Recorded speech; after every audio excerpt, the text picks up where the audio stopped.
إن هذه تذكرة فمن شاء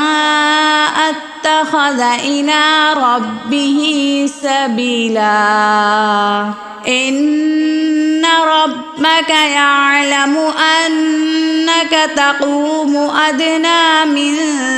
ثلثي الليل ونصفه وثلثه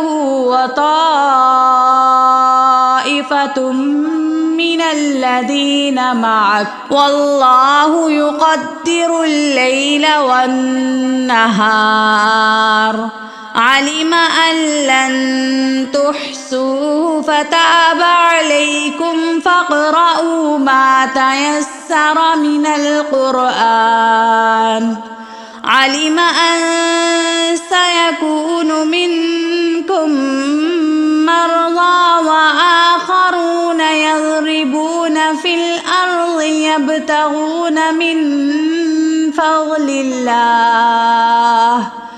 وآخرون يقاتلون في سبيل الله فاقرؤوا ما تيسر منه وأقيموا الصلاة وآتوا الزكاة وأقرضوا الله قرضا حسنا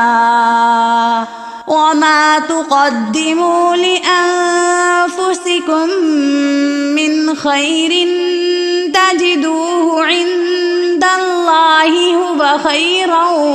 وأعظم أجرا